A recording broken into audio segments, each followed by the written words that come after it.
आज का जमाना ना जानकारी का है, पर साथ ही भ्रम का भी है। इंटरनेट, सोशल मीडिया, हर तरफ से बस दावे ही दावे। ऐसे में ये समझना बहुत मुश्किल हो जाता है कि भाई किस पर यकीन करें और किस पर मतलब शक करें। बिल्कुल, ऐसा लगता है जैसे हम सूचना के एक महासागर में हैं, पर ये पता ही नहीं चलता कि पानी कहाँ साफ है और कहाँ गंदा। हाँ, यहीं पर विज्ञान और ये जो आलोचनात्मक सोच है, क्रिटिकल थिंकिंग, ये काम आती है, एक रोशनी की तरह। सही कहा। हमें कुछ ऐसे औजारों की जरूरत है जो सच और बकवास में फर्क करने में मदद करें। महान वैज्ञानिक कार्ल सेगन ने ऐसी ही एक किट की बात की थी, बलोनी डिटेक्शन किट। हाँ, तर्क दोष पहचानने की किट। चलिए इसे खोल कर देखते हैं। तो पहला उसूल क्या था? पहला था दावों की स्वतंत्र पुष्टि, इंडिपेंडेंट कंफर्मेशन। स्वतंत्र पुष्टि। हाँ, यानी क्या अलग अलग भरोसेमंद स्रोत एक ही बात करें। आजकल देखो ना, व्हाट्सएप पर कुछ भी आ जाता है और हम मान लेते हैं। हाँ, फॉरेन फॉरवर्ड कर देते हैं। बिल्कुल, पर क्या हमने जांचा कि किसी और विश्वसनीय न्यूज साइट ने या किसी एक्सपर्ट ने भी वही कहा है? एक ही स्रोत पर, खासकर अगर वो अनजान है या उसका कोई एजेंडा है, उस पर आंख मूंद कर भरोसा करना खतरनाक हो सकता है। ये तो बहुत ही जरूरी बात है, खासकर आज के वो जो इको चैम्बर्स कहते हैं ना। हाँ, इको चेम्बर्स, जहाँ हमें वही सुनाई देता है जो हम सुनना चाहते हैं। अच्छा, अगला बिंदु था सबूतों पर खुली बहस को प्रोत्साहन देना।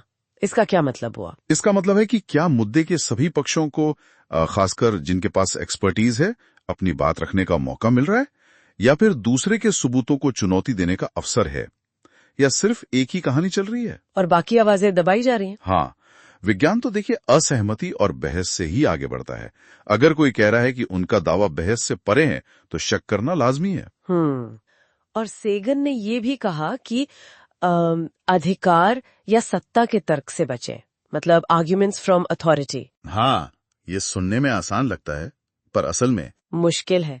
कोई बड़ा नेता हो या कोई जाना माना विशेषज्ञ, उनकी बात को काटना मुश्किल होता है, पर जरूरी है, बहुत जरूरी। सिर्फ इसलिए कि कोई ऊंचे पद पर है या फेमस है, उसकी बात सच नहीं हो जाती। सबूत क्या है वो मायने रखता है, पदवी नहीं।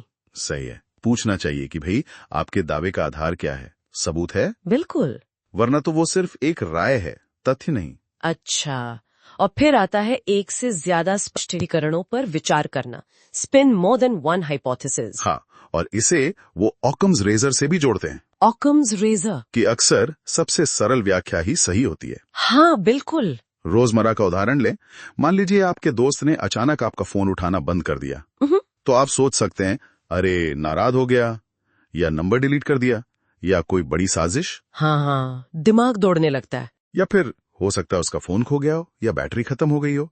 ऑकम्स रेजर कहता है, पहले सबसे सरल, सबसे संभावित व्याख्या देखो। मतलब घोड़ों की टाप सुनकर पहले घोड़ों के बारे में सोचो, जेब्रा के बारे में नहीं। जब तक जेब्रा का पक्का सबूत न हो। अरे वाह, ये बढ़िया उदाहरण है। हाँ, अच्छा, एक और अहम चीज थी फॉल्सिफाइबिलिटी। क्या परिकल्पना को गलत साबित किया जा सकता है? ये थोड़ा टेक्निकल लगता है।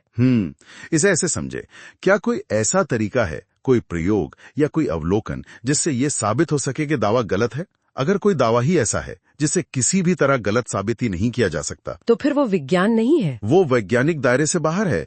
जैसे कोई कहे, मेरे गैराज में एक अदृश्य ड्रैगन है जो किसी जांच में पकड़ में नहीं आता, अब इसे आप गलत कैसे साबित करेंगे? कोई तरीका नहीं है। तो ये विज्ञान नहीं, ये शायद आस्था का विषय है। समझा। और आखिर में किट का एक और टूल, मात्रात्मकता, क्वांटिफाई, चीजों को मापना। हाँ, जहां हो सके आंकड़ों का इस्तेमाल करना। ये क्यों जरूरी है? क्योंकि आंकड़े, नंबर्स, माप, ये दावों को ठोस आधार देते हैं। सिर्फ ये कहना कि ये दवा बहुत असरदार है, ये काफी नहीं है। हाँ, ये तो बहुत वेग है। इसकी जगह अगर कहें कि इस दवा से 70% मरीजों को एक हफ्ते में आराम मिला, तो ये ज्यादा विश्वसनीय है। आंकड़े हमें तुलना करने और दावे की सच्चाई को बेहतर तरीके से परखने में मदद करते हैं। बिल्कुल। तो ये तो हुई किट, लेकिन सेगन ने कुछ आम वो जो लॉजिकल फैलेसीज होती हैं, तर्क दोष, उनसे भी सावधान रहने को कहा था। हाँ, जिनसे हम आसानी से धोखा खा जाते हैं। जैसे एड होमिनम। हाँ, एड होमिनम, मतलब तर्क पर ध्यान न देकर तर्क देने वाले व्यक्ति पर हमला करना। जैसे अरे पर्यावरण पर उसकी बात क्या सुननी, वो तो खुद बड़ी गाड़ी चलाता है। अच्छा, मतलब मुद्दे से ध्यान हटाकर व्यक्ति पर निजी हमला। बिल्कुल। और एक था वो observational selection, cherry picking. Cherry picking मतलब सिर्फ अपने मतलब के उदाहरण चुनना। हाँ, सिर्फ उन उदाहरणों को चुनना जो आपकी बात सही साबित करते हों और बाकी सबको नजरअंदाज कर देना। जैसे कोई ज्योतिषी है, वो सिर्फ अपनी उन भविष्यवाणियों का डिंडोरा पीटे जो सच हुई, और जो दर्जनों गलत हुई उन्हें भूल जाए। हाँ बिल्कुल, ये सच्चाई की एक अधूरी भ्रामक तस्वीर दिखाता है। और एक और बड़ा कॉमन है सह संबंध और कारण वाला भ्रम, confusion of correlation and causation. अरे ये तो बहुत ही आम है। जैसे मान लीजिए हम देखते हैं कि आइसक्रीम की बिक्री बढ़ी है, और उसी दौरान डूबने की घटनाएं भी बढ़ी हैं। हाँ, तो क्या इसका मतलब है कि आइसक्रीम खाने से लोग डूबते हैं? नहीं, जाहिर है नहीं। नहीं, यहाँ तीसरा फैक्टर है गर्मी। गर्मी में लोग आइसक्रीम भी ज्यादा खाते हैं और तैरने भी ज्यादा जाते हैं।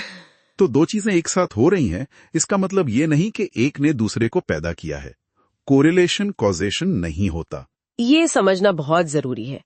तो इन सब का क्या मतलब है? ये सारे औजार, ये तर्क दोष, रोजमर्रा की जिंदगी में इनका क्या काम? इनका बहुत काम है। ये जो आलोचनात्मक सोच है, ये जो संदेहवाद है, मतलब सवाल पूछने और सबूत मांगने की आदत, ये हमें मजबूत बनाती है। आज जब इतनी जानकारी है, इतना शोर है, जिसमें सच भी है, आधा सच भी है और कोरा झूठ भी, तब ये किट एक फिल्टर की तरह काम करती है। हाँ, ताकि हम सुनी सुनाई बातों पर या जो बस सुनने में अच्छा लगे उस पर आंख मूंद कर भरोसा न कर लें। विज्ञापनों के दावों से लेकर हेल्थ टिप्स, राजनीतिक बहसें, हर जगह ये सोच काम आती है, हमें बेहतर फैसले लेने में मदद करती है। बिल्कुल सही। ये सिर्फ वैज्ञानिकों के लिए नहीं है, ये हम सबके लिए है।